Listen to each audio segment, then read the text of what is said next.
Portanto, você que julga os outros é indesculpável, pois está condenando você mesmo naquilo que julga, visto que você que julga pratica as mesmas coisas, sabendo que o juízo de Deus contra os que praticam tais coisas é conforme a verdade. Assim, quando você, um simples homem, o julga, mas pratica as mesmas coisas, pensa que escapará do juízo de Deus? Ou será que você despreza as riquezas da sua bondade, tolerância e paciência, não reconhecendo a bondade de Deus, o leva ao arrependimento? Não reconhecendo que a bondade de Deus o leva ao arrependimento.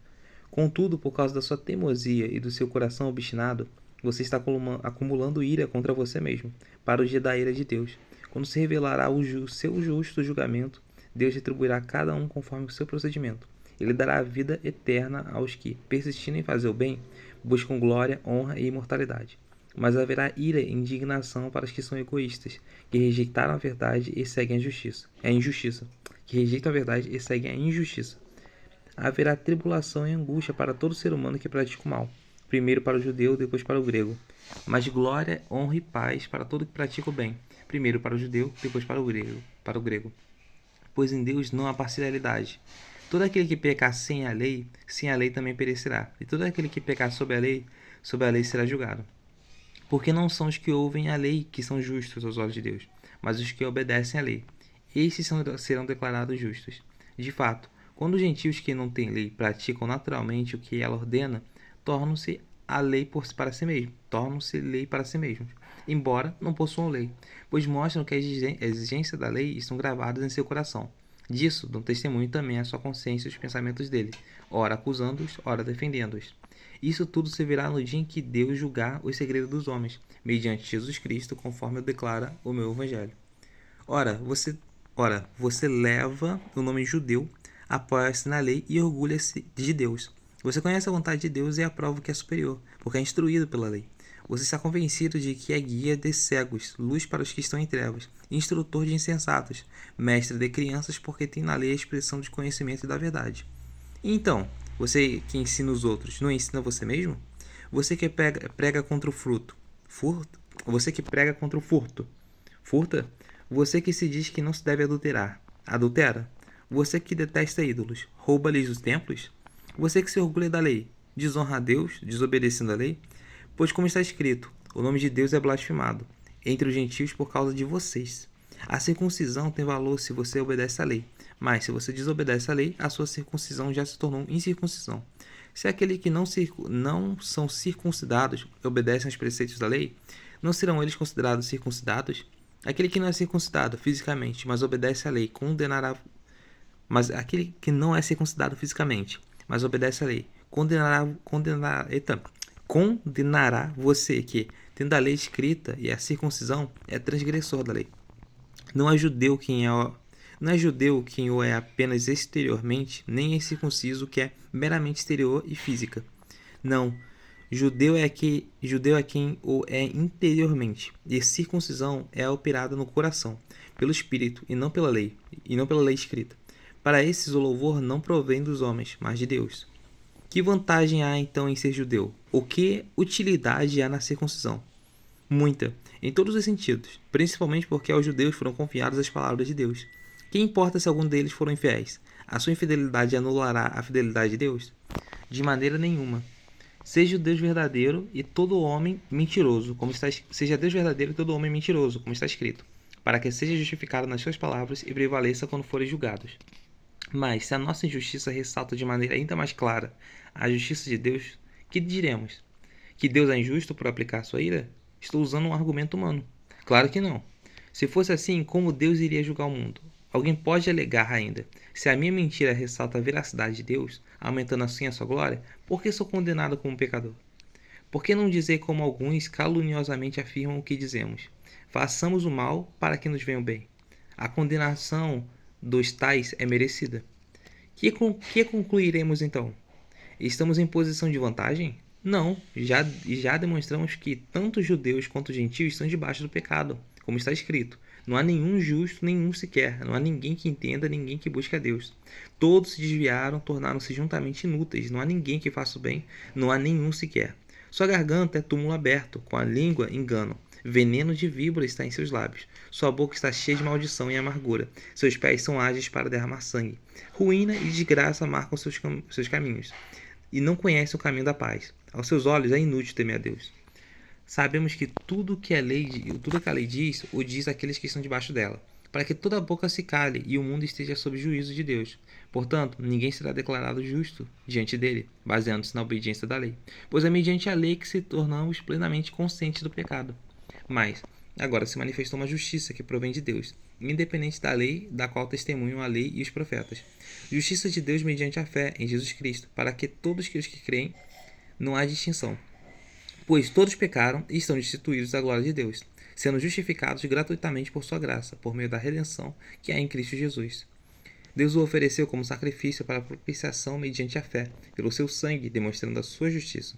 Em sua tolerância havia deixado impunes os pecados anteriormente cometidos, mas no presente demonstrou sua justiça, a fim de ser justo e justificador daquele que tem a fé em Jesus. Onde está então o motivo da vanglória? É excluído. Baseando em que princípio? No da obediência à lei? Não, mas no princípio da fé. Pois sustentamos que o homem é justificado pela fé, independente da obediência da lei. Deus é Deus apenas dos judeus? Ele não é também o Deus dos gentios? Sim, dos gentios também, visto que existe só um Deus que pela fé justificará os circuncisos e os incircuncisos. Anulamos então a lei pela fé? De maneira nenhuma. Ao contrário, confirmamos a lei. Portanto, o que diremos do nosso antepassado Abraão? Se de fato Abraão foi justificado pelas obras, ele tem do que se gloriar, mas não diante de Deus. Que diz a Escritura? Abraão creu em Deus, e isso lhe foi acreditado como justiça. Ora, o salário do homem que trabalha não é considerado como favor, mas como dívida. Todavia, aquele que não trabalha, mas confia em Deus, que justifica o ímpio, sua fé lhe é acreditada como justiça. Davi diz a mesma coisa quando fala da felicidade do homem, a quem Deus acredita justiça, independente de obras. Como são felizes aqueles que têm suas transgressões perdoadas, cujos pecados são apagados. Como é feliz aquele a quem o Senhor não atribuiu culpa. Destina-se essa felicidade apenas aos circuncisos, ou também aos incircuncisos. Já dissemos que no caso de Abraão, a fé lhe foi creditada como justiça. Sob quais circunstâncias? Antes ou depois de ter sido circuncidado? Não foi depois, mas antes. Assim, ele recebeu circuncisão como sinal, como selo da justiça que ele tinha pela fé, quando ainda não fora circuncidado. Portanto, ele é o pai de todos os que creem, sem terem sido circuncidados, a fim de que a justiça fosse acreditada também a eles. E é igualmente o pai dos circuncisos que não somente são circuncisos, mas também andam nos passos da fé, que teve nosso pai Abraão antes de passar pela circuncisão. Não foi mediante a lei que Abraão e sua descendência receberam a promessa de que ele seria herdeiro do mundo, mas mediante a justiça que vem pela fé? Pois, se os que vivem pela lei são herdeiros, a fé não tem valor, e a promessa é inútil, porque a lei produz a ira, e onde não há lei, não há transgressão. Portanto, a promessa vem pela fé, para que seja de acordo com a graça e seja assim garantida toda a descendência de Abraão, não apenas aos que estão sob o regime da lei, mas também aos que têm a fé que Abraão teve. Ele é o pai de todos nós, como está escrito, e o constitui pai de muitas nações. Ele é o nosso pai aos olhos de Deus, em quem creu, o Deus que dá a vida aos mortos e chama à existência coisas que não existem como se existissem. Abraão, contra toda esperança e esperança, creu, tornando-se assim pai de muitas nações, como foi dito a seu respeito. Assim será a sua descendência. Sem se enfraquecer na fé, reconheceu que o seu corpo já estava sem vitalidade, pois já contava cerca de 100 anos de idade, e que também o ventre de Sara já estava sem vigor. Mesmo assim, não duvidou, nem foi incrédulo em relação à promessa de Deus, mas foi fortalecido em sua fé e deu glória a Deus, estando plenamente convencido de que ele era poderoso para cumprir o que havia prometido. Em consequência, isso lhe foi acreditado como justiça. As palavras lhe foi acreditado não foram escritas apenas para ele, mas também para nós, a quem Deus acreditará a justiça a nós, a que cremos naquele que ressuscitou dos mortos, a Jesus, nosso Senhor. Ele foi entregue à morte por nossos pecados e ressuscitado para nossa justificação. Tendo sido, pois, justificada pela fé, temos paz com Deus, por nosso Senhor Jesus Cristo, por meio de quem obtivemos acesso pela fé e esta graça na qual estamos firmes e nos gloriamos, na esperança da glória de Deus. Não só isso, mas também nos gloriamos das tribulações, porque sabemos que a tribulação produz perseverança, a perseverança um caráter provado, e o caráter provado, esperança, e a esperança não nos decepciona, porque Deus derramou seu amor em nossos corações por meio do Espírito Santo, que Ele nos concedeu. De fato, no devido tempo, quando ainda éramos fracos, Cristo morreu pelos ímpios. Dificilmente haverá alguém que morra por um justo.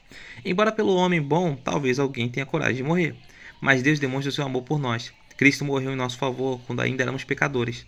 Como agora fomos justificados por seu sangue, muito mais ainda por meio dele seremos salvos da ira de Deus. Se quando éramos inimigos de Deus, fomos reconciliados com ele mediante a morte de seu filho, quanto mais agora, tendo sido reconciliados, seremos salvos por sua vida. Não apenas isso, mas também nos gloriamos em Deus por meio do nosso Senhor Jesus Cristo, mediante quem recebemos agora a reconciliação.